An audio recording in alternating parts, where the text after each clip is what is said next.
Hello guys, good morning. Welcome back to my channel. আমি মিষ্টি। আমার চ্যানেলে অনেক অনেক ভালোবাসা, অনেক অনেক স্বাগত জানাই।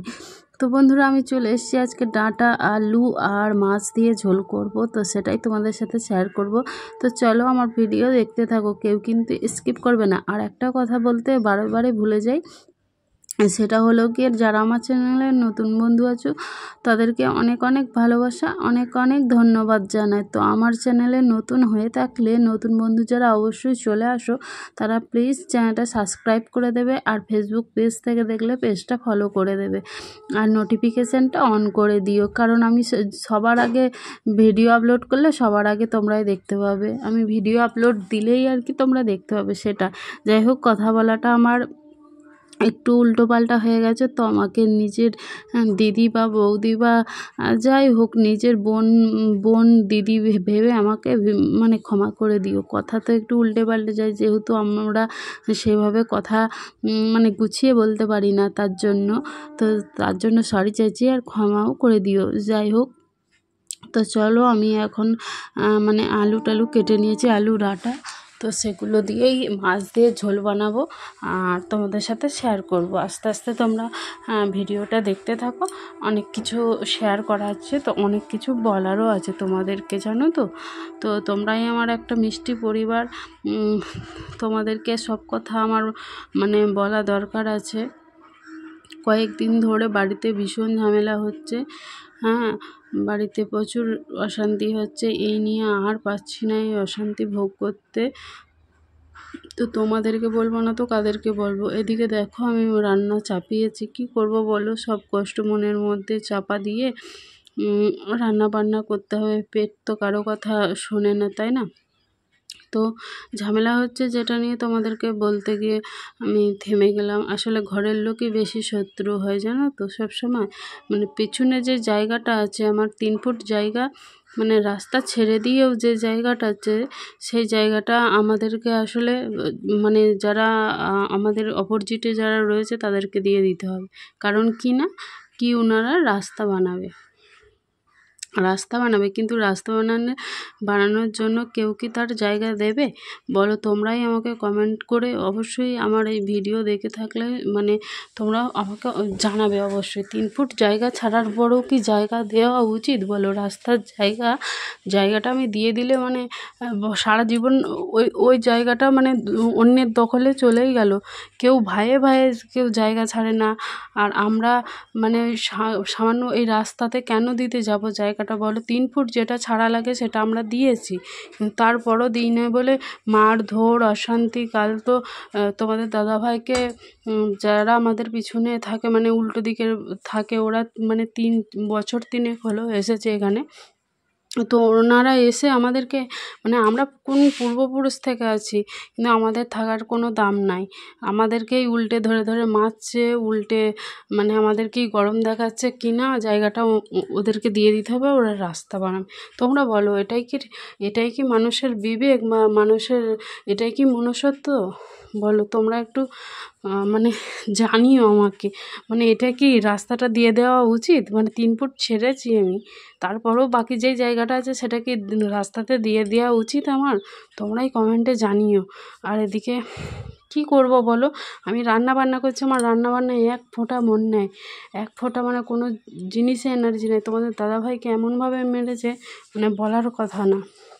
সেখানে কিছু বলার না, মানে ঘরের লোক যারা রয়েছে, ধরো আমার দেওর রয়েছে, যা রয়েছে, শাশুড়ি মা রয়েছে, শাশুড়ি মা অসুস্থ, সেরকমভাবে কথাবার্তা বলতে পারে না। দেওর রয়েছে, দেওরকে বললাম যে একটু ওরা মারছে, তো তুমি একটু ছাড়িয়ে নিয়ে আসো। বাবা ছাড়িয়ে নিয়ে আসা বাদ দিয়ে ও ঘরে ঢুকে দরজা বন্ধ করে জানলা দিয়ে উঁকি মেরে দেখছে, জানো, এরকম মানে মানুষের ব্যবহার।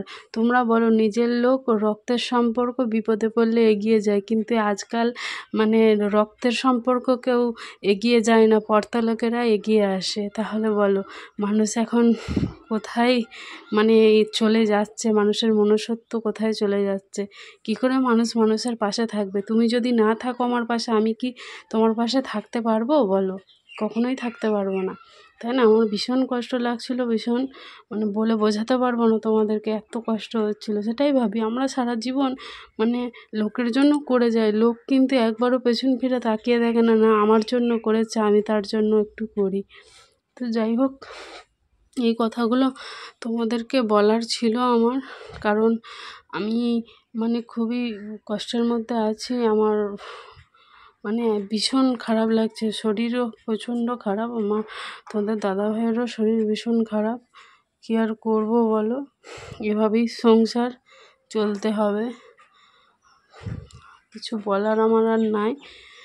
চলো, আমিও রান্নাবান্না করছি আর এদিকের কাজগুলোও সারছি, কারণ দোকানে যেতে হবে, পেট কারো কথা শুনবেও না, কাজ করতে হবে, খেতে হবে, সবই করতে হবে, কিছু করার তো নাই।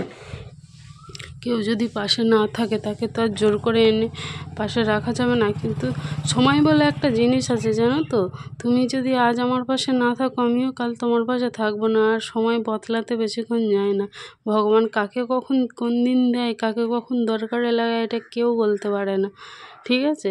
একমাত্র ওপরওয়ালাই জানে কাকে কখন দরকার পড়ে। তো যাই হোক, আমার মন মেজাজ একটুও ভালো নেই, আমার কথা বলার ইচ্ছাটাই নেই, সত্যি কথা বলতে ইচ্ছাই করছে না, কোনো কিচ্ছু ভালো লাগছে না, না খেতে ভালো লাগছে, না কিছু করতে। মানে আমরা ভাবতাম কি যে যারা আছে, মানে যারা এসছে আমাদের অপরিচিত, কত সুন্দর ব্যবহার, যখন আসলো কত ভালো, বা তো ভদ্র ব্যবহার। আর এখন বুঝতে পারছি কতটা ছোট লোক, কত মানে ওদের মনুষ্যত্ব কত মানে নীচ, কত নোংরা, সেটা এখন ভালোভাবে বুঝতে পারছি। কত বড় মানে শয়তান, মানে সে কথাই আছে না, ছুঁচ হয়ে ঢুকবে ফাল হয়ে বেরোয়, সেই রকম ওরা মানুষজন।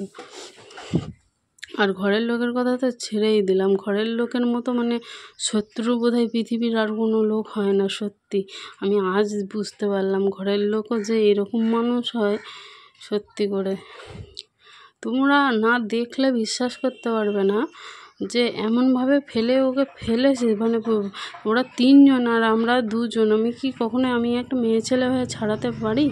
মানে ওকে ফেলে দিয়েছে গোড়ালে, একবার ঠেলে এমনভাবে ফেলেছে, একটা সিঁড়ি ছিল, সেই সিঁড়িতে ও দাঁড়িয়েছিল, কী করে জানবে ওরা ঠেলে ফেলে দেবে? যদি ইট ফিট কিছু থাকতো মাথাটা ওর ফেটেই যেত, জানো তোমরা, মানে এমন অবস্থা। তারপরে 3 জনা ওকে বাগে পেয়েছে, পাওয়ার পরে পুরো একদম বুকে লাথি ফাতি মেরে, মুখে আরে মেরে, এবারে আমি তো কাকে আটকাবো আর কাকে কী করবো, সে মানে একা কী যে করবো কিছু খুঁজে পাচ্ছি না। আর এই হলো ঘরের লোক, লুকিয়ে ঘর থেকে বসে বসে উঁকি মেরে মেরে দেখে। এই দিন কখনো ভুলবো না, জানো তো, আমার ছেলে যখন ছোট ছিল তখনও তাই আমি দেখেছি। তো যাই হোক, চলো, রান্নার তো চাপিয়েছিলাম, রান্না এদিকে মাছ ভাজছি, আর ওটাই আছে মাছ দিয়ে আলু দিয়ে ডাঁটা দিয়ে যেটা ঝোল করছি, ওই ঝোলটা আসলে আলুগুলো সিদ্ধ হয়েছে কিনা আমি একটু দেখছিলাম। চলো, এবার সিদ্ধ হয়েই গেছে, তরকারিটা সাঁতলে নেবো একটু।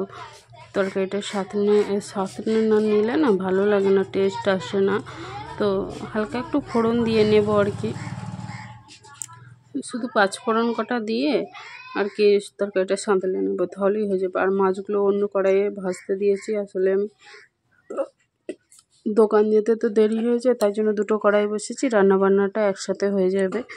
আর একটাই তরকারি করেছি, ডাঁটা দিয়ে মাছ দিয়ে ঝোল বানিয়েছি। তো চলো, তরকারি নামিয়ে দিলাম, কড়াইটা ধুয়ে আবার বসালাম, বসানোর পরে এবার ফোড়ন একটু দিয়ে দিচ্ছি, হালকা করে 5 ফোড়ন, আর তেল দিয়ে দেবো। কড়াইয়ের মধ্যে কড়াইটা খুব একটা বেশি নোংরা হয়নি, তাই জন্য আর একটু জল দিয়ে ধুলাম না ভালো করে, কারণ তরকারি তো ওই তরকারিটাই ঢালবো ওর মধ্যে, সেই জন্য মাঝখানটা দেখছি পরিষ্কারই আছে, কারণ পাতলা ঝোল তো, সেই জন্য। যদি এমনি মাখা মাখা কোনো তরকারি হতো তাহলে তলায় বসে যায়, এটা তো তলায় বসার আর ভয় নাই। এদিকে মাছগুলো ভাজা হয়ে গেছে, আমি তুলে নিচ্ছি, ক্যামেরাটা এমনভাবে রাখা হয়েছে এই পাশের কড়াইটা তো আর দেখাই যাচ্ছে না।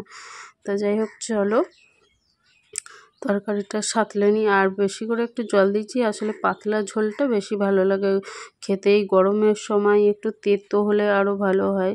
মানে ডাঁটা দিয়ে ধরো কচি কচি নিম পাতা যেগুলো থাকে, আলু দিয়ে বেগুন দিয়ে যে ভাজা ভাজা করলে ওটা খেতে খুবই ভালো লাগে। তো আনতে বলতে হবে, আমার তো খেয়ালই থাকছে না যে বলবো কচি কচি নিম পাতা পেলে নিয়ে আসতে। আমরা আগে খুবই খেতাম, খুবই ভালো লাগে খেতে, তেতোটা খেয়ে জল খেলে আরও মুখটা বেশ কি সুন্দর মিষ্টি পাড়া লাগে। যাই হোক চলো এবার মাছগুলো ডাঁটাগুলো দিয়ে দিলাম, দিয়ে একটু ঢাকা দিয়ে দিই, পরে নামিয়ে নেব আমি। আর ভিডিওটা এখানেই শেষ করছি, সবাই ভালো থাকবে, টাটা।